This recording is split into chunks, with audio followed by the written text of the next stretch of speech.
À tous, bien-aimés frères et sœurs, va-t-on parler de la délivrance de Tshisekedi? Tshisekedi, à un moment donné, je me disais que, mais le type là, on dirait que il est envoûté pour ne pas pouvoir prendre des décisions face à des sujets que tout le monde décrit. Tout le monde. Un secret de polichinelle. On voit bien que voilà le problème que tu as. Voilà là où ça se situe. L'homme là, il est mauvais, le pire des collaborateurs. Il le garde. 6 ans. On dirait qu'il a eu une délivrance. Il se réveille. Il pose des actes. Est-ce que c'est l'œuvre des Américains qui auraient sorti une liste qu'il fallait faire nettoyer pour que les États-Unis puissent signer des accords avec la RDC?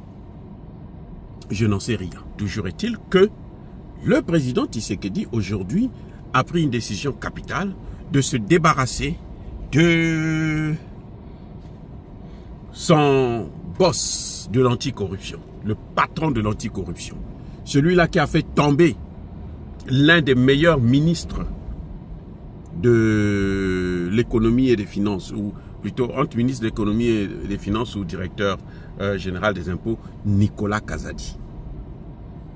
Le tombeur de Nicolas Kazadi est tombé lui-même aussi. Monsieur Gilles Alinguete Key. Eh oui. L'anti-mafia de la RDC.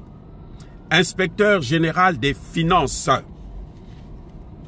Qui est avec Tshisekedi depuis 6 ans.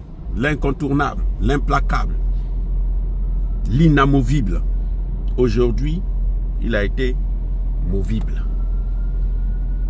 Eh oui, il est parti. Là, Tshisekedi a frappé un coup fort parce que ça, c'était un homme clé. C'est lui qui décidait qui peut rester, qui peut. S'il veut te condamner, là, tu es foutu. Alors que lui-même, il avait constitué une mafia incroyable. Au point où monsieur achetait même les journalistes. Les réseaux sociaux, là, plein de journalistes des réseaux sociaux ont été achetés par ce Gilles Alinguete. Pour faire le travail pour lui, pour faire sa propagande. Et c'est ce qui a fait que pendant longtemps, on n'arrivait pas à le bouger. Mais depuis un certain temps, son nom était décrié par les médias les plus sérieux de la RDC. Et finalement, aujourd'hui, Tshisekedi a donné un coup de balai. Il lui a donné un coup dans le cul et puis il est parti. Mes excuses.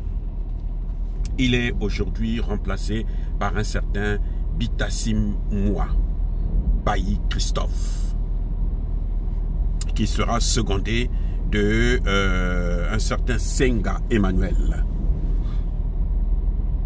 Bravo, monsieur Tshisekedi. C'est ça que nous demandons. Un chef d'État, un grand chef, se reconnaît par le choix de ses collaborateurs.